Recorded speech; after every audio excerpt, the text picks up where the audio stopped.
Why do you have borders? Why do you guys Why do you guys borders? Stupid. England knows. Yeah.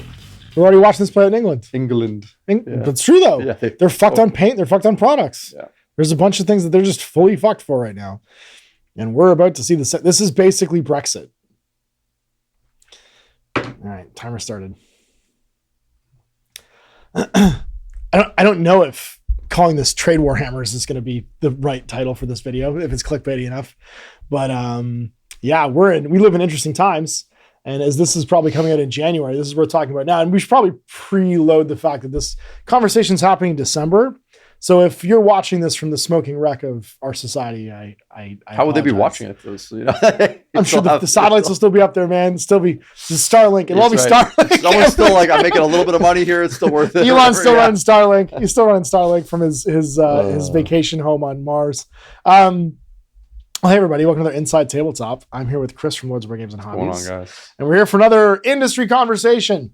And this one's going to be somewhat relevant for you guys, not in North America, but I think is going to have impact around the world and worth talking about because we are in the midst, and I try not to get super political ever because it just is a waste of my time. I do that on the internet. I do that in real life with other people.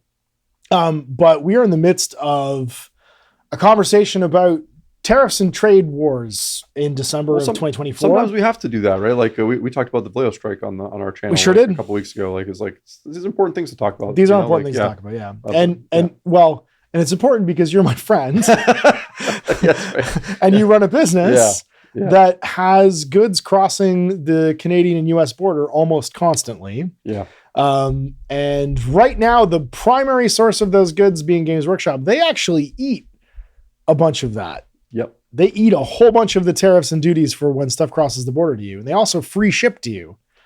It's the thing I always have to kind of bring up when people are,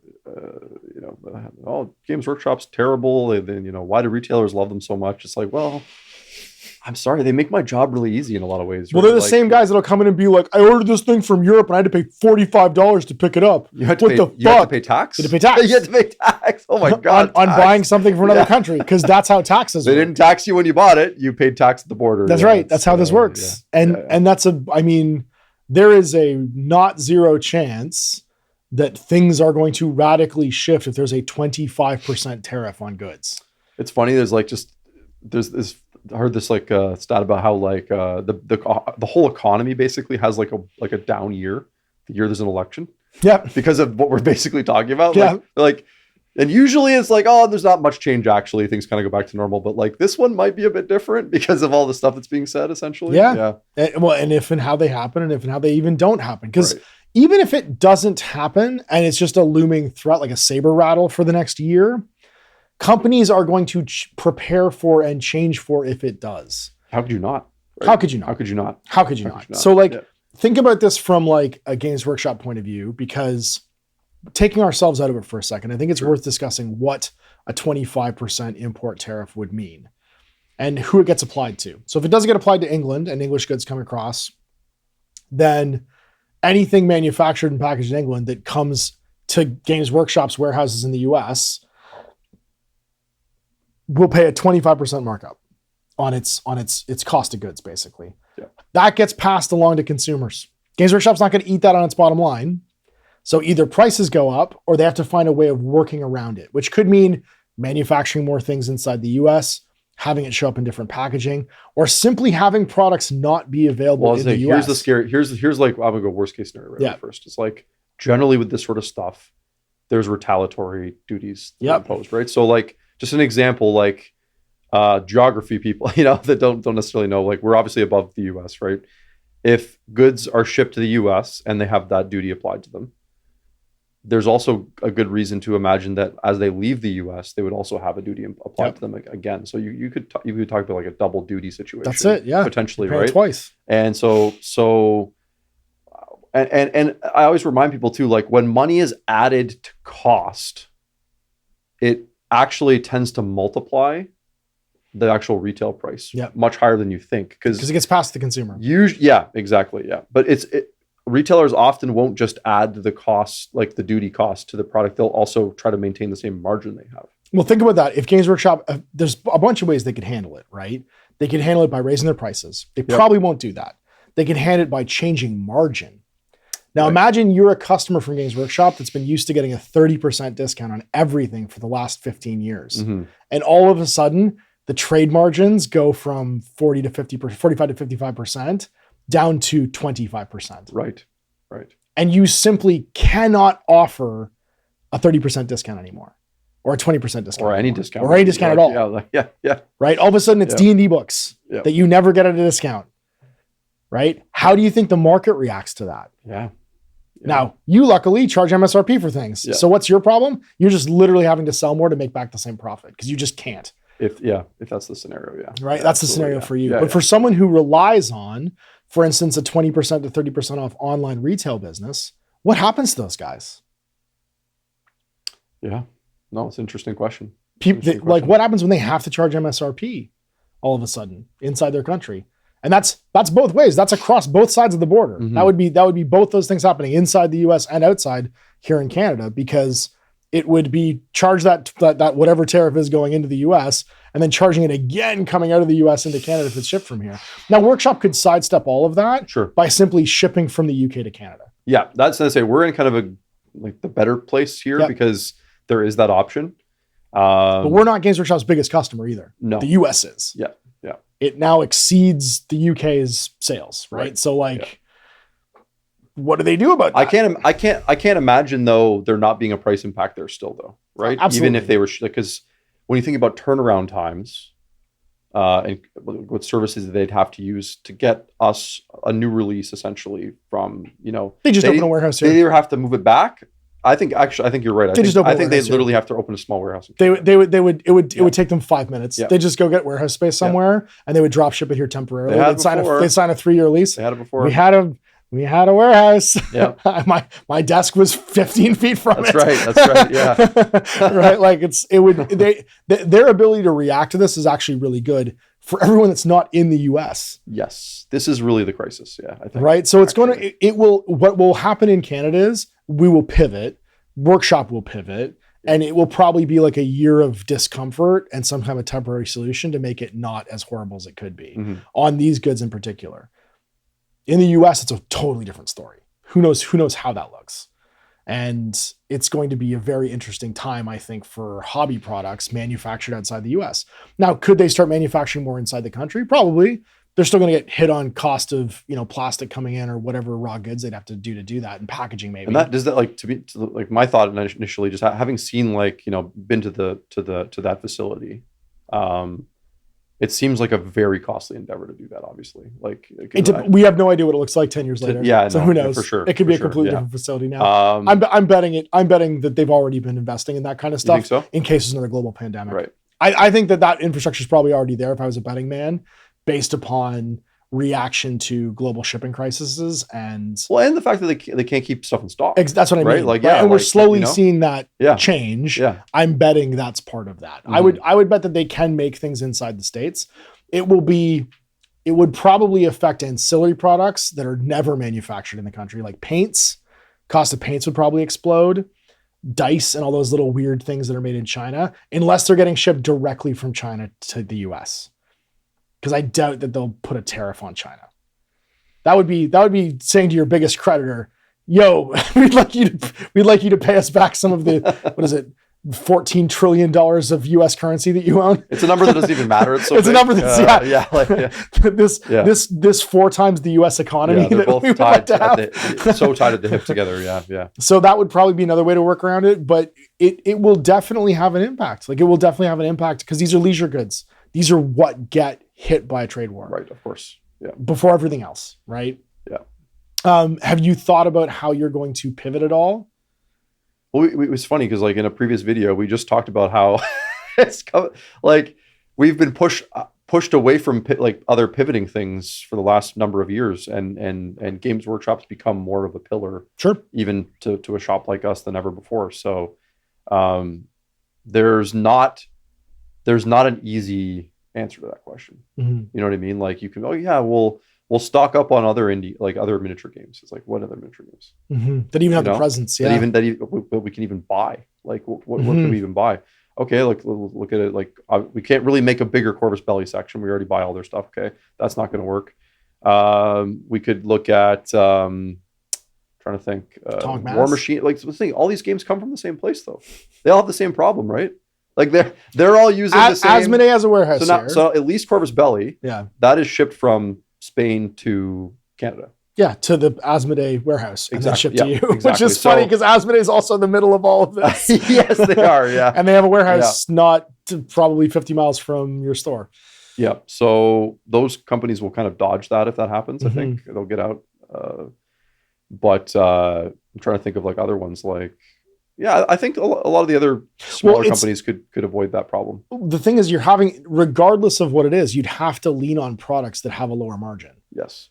Right? Yeah. What you're talking about, and it's not when you say, because I want to maybe clarify this for people watching, when you say what products even can we get, what you're actually saying is what products would financially support us. Not can we get. You can order fucking anything and sell it at a markup. Sure. Right. But that's you saying like, I will basically sell this for free for some of these products because the cost of getting them in is the margin so low once you incorporate duties and once you incorporate shipping and all that stuff, you're making $1 every time you sell a 75% item. And that's not, you can't do that for a business. That's not going to make a pillar product. No. It's not I make half the dollars if I sell this at MSRP and bring it in for half the cost. And they pay the shipping for me and they pay the duties for me and they pay all this stuff coming across the border. Right. So what would those things be? I mean, I keep saying Asmodee and you keep not responding to it because I assume you don't want to carry more. You want to carry more branded content. You don't want to carry more Marvel and Disney shit. Like you go back to cards. It's not how to grade 2024. You know. No. I wonder if Thunderbolts will save it. Thunderbolts looks pretty good. Yeah, I'm sure it could be fun. I don't know if they're one movie away from coming back. You know, like maybe. I don't know. I think they need to let it die for a minute. Yeah, for sure. For sure. I don't think Thunderbolts will save it by itself, but we do live in a world where there's a not zero chance that the next branded thing comes along and Asmodee's got a license for it already through Disney. I think Marvel is like a little bit more insulated because there's like other things that keep happening that kind of can add a little, like you had X-Men 97 that was like a hit, came out. You had Marvel Rivals, is a new video game that came out that people seem to enjoy playing. So like there's all these other little things that kind of drip out, and maybe it's DC, man. Maybe someone's secretly making a DC miniature game now. I'd be all for that, by the way, because I love Batman. I do too. I love Batman. I seriously love Batman. And the Penguin TV show was amazing. I heard so. I haven't watched it yet, but it was really, really, really good. It's The Sopranos. Yeah. You should watch it with Heather. You guys would love it. It's not superhero-y at all. That's good. And that's what makes it so great. It's very street crime. But we got a James Gunn Superman movie coming out next summer. And it looks insane. Like, I don't know if it's going to be good or not, but I have a lot of time for James Gunn. So we'll see. It's maybe time to do something different, you know, like, that's the thing. Right? I'll be honest. I secretly stand for all of the James Gunn, whatchamacallit, Suicide Squad. Suicide Squads? I really like them. Yeah. I don't hate them at all. And I actually think that of the last 4 to 5 of them, that Ben Affleck is my favorite Batman. Yeah? Yeah. Interesting. Yeah. Cause he's Batman, he's Frank Miller. Yeah, he's Frank Miller Batman. Yeah. That's my favorite Batman. Yeah. That's Old Man Bats. He is great. Right? Old Man Bats. The Batman who's basically getting too old for this shit is like my favorite Batman. Cause the thing with Batman in the Justice League is, and this is just completely off topic. Yeah, because we're talking about trade wars, but I need to lighten the subject for a minute. Let's get an ad read in here. Let's get an ad read here. When you have one human and a bunch of gods on a team, that one human needs to get real tired for a while at some point, trying to keep up with a bunch of actual gods. A bunch of immortal can do anything. God, I like it too because it just reminds you how silly it all is too, right? And that's the great thing about DC. It is sillier than Marvel. It is sillier than Marvel. Yeah. It's basically a mentally ill karate vigilante fighting a bunch of other mentally ill like people in their pajamas. He is a great Batman because like I love the concept of like basically that whole book starts out with like he's just lost the battle. He's drinking between Batman. Yeah. Like, and Bruce Wayne. Bruce Wayne's gone. Like, he's basically gone. Like, he lost. You know? Yeah, it's that moment where they're all holding the lasso of truth. Yeah. And he goes, I'm Kal-El. I am Princess Diana. And he just goes, I'm Batman. I'm Batman. He doesn't say I'm Bruce Wayne. He just says I'm Batman. Well, he can't. It's the truth. He's not Bruce Wayne. He's Batman. Batman is who he really is. Bruce Wayne is who he pretends to be. Yeah. He's a mentally ill karate vigilante that likes Kill Bill would have gone really differently if that was the so good. I mean, it's good that we can laugh about this because I think that you can't gamble on there being a new game phenomenon in 2025 to save you. Yeah. So you got to figure out how are you going to make it work with what you have and what you can get from other places that isn't the US, right? I mean, a lot of your paints don't come from the US, which is great. Yep. Most of your paint lines are what, European? Like we always joke, it's like Spain makes everything, like hobby related. You know? Unfortunately, they're also going through a current crisis of conscience where Vallejo needs to pay their employees and not have a death trap for a factory. Would be nice. It would be nice if hopefully by the time this video comes out, that's been resolved. Yeah, no, that would be great because they make great products. We were joking too. Like Jay and I were like, well, you know, it's funny that like when we first started doing the hobby, like 20 years, way long ago, but like when we first met each other, 20 odd years ago. When I hired you, Vallejo was this like boutique premium brand. Like, there was one other store in the mall that you were working in that carried it, and they had a sign that said "Like Games Workshop, but better." They had this like, and it was like almost like this elitist thing, which I think was like, it was cool. It was like it had this premium vibe to it, and they've unwittingly like sort of like eroded that to a point where like by trying to like keep their prices low, because like this is just from like the retailer side. It's like what I see is like they're like they charge us like the least by far out of any other paint maker. Yeah, for their stuff. So they're really trying to, and we're talking like pandemic, like we did not see much of an increase on their prices. Crazy. And you're like, how are they doing this? But we know how they're doing it, right? And it's like, guys, it doesn't matter. Like you can charge like, you know, just for our example, like, you know, maybe we're ripping everybody off, sure. A Vallejo paint's about $5 right. Canadian. Yep. AK and now even Army Painter, who we used to sell themselves as the affordable option. We're the cheap, like you start with GW and then you come to your senses and you start paying less for paint or whatever. Yeah. And the Danish saints. They're like, that didn't work because we were the garbage brand and no one took it seriously. No one took it seriously. Yeah, your nylon brushes. And then they're like, okay, let's make a good paint range, and they finally did, and it's good. But now they charge for it. Yeah, because they have to. Well, because you have to. If you're going to put premium components in your product, you're going to have your cost of goods go up. That's just life. So now they're one of our most expensive ranges, and you're like, Army Painter is more than Vallejo. Like, what are we doing here, right? Yeah. And I think it's just it's a thing you want to avoid, like being in the market where like if you're seen as the cheapest thing, people will assume it's cheap. There's a weird thing with price like that, right? So Vallejo's in that weird spot. So we're like, man, just increase your prices a little bit. No one's going to notice, really. Not to sound elitist, and you can pay your workers like a good wage, a decent wage, fix your factory, fix your factory up, like. Make a little extra money. Okay, guys, you can do it. It's funny. There's a parallel in Canadian politics right now where there's this, and just again, because we're talking about this as well. Yeah. There's two provinces in Canada, Newfoundland, which used to be its own country until about the mid of the last century, and Quebec, which is our French-speaking province. And they sell each other power. And Newfoundland has this giant hydroelectric dam that they had a contract with until 2045 with Quebec that they got rinsed on. So they were selling energy for, I think it was like 0.0, it was 2 cents basically per kilowatt hour. It should be $7. And they've just made an agreement basically to raise it to $7. So Quebec, who's been getting the better end of this deal forever, basically abusing one of the provinces and impoverishing them, has decided they're going to sign a new deal until 2075 to make sure that when that deal expired, they didn't get completely rinsed by Newfoundland. And that's going to basically solve the entire financial problems of one of our provinces overnight by someone who is buying from you, not spending basically just the average of what the consumer is spending now. Yep. They are going to have a surfeit and extra money, can pay their laborers, and can build another dam so that when they renegotiate in 2075, the cost of the power won't go up again. And this is like a real life, like life or death example of the same thing. If you just raise your prices to an appropriate level and meet the market, not necessarily trying to lead the market in cost, just meet the market. Yeah. You can actually make your customers who are the middlemen more money, because that would actually make you more money typically, right? Like if the MSRP goes up commensurately with what the cost of goods goes up, You can both win, and then you can have happy workers who make an appropriate wage and work someplace that isn't a death trap. Like, we all have to accept the fact that gas isn't, 35 cents a liter like it was when I started buying gasoline when I was 16. Yeah. 35. Yeah. Gas is almost $2 a liter here now. It's very different. It's very different.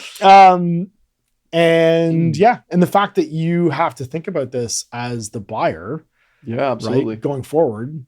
There's like all these like little like political shift things that are always happening, like usually smaller, right? But like, there's always these like, another super localized example just of how like these like political decisions affect our business, and we have to kind of jump around and navigate. Is we've just recently had the government decide very last minute that we're going to take a tax holiday for the season. Yeah, for 2 months, basically. You're not charging GST here in Canada. Yeah, and like all governments do, there was very little consulting with the people that were going to be affected by this. Who had to like basically rush to figure out a way that their tills could handle this.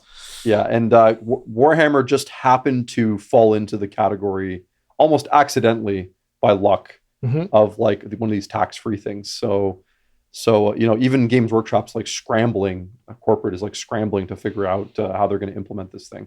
It's a 13% discount. Yeah. Which is not nothing on a $280 box. Not nothing. Yeah. Right? So it's like, as a business, you're like, we have to do this. Like, we have to.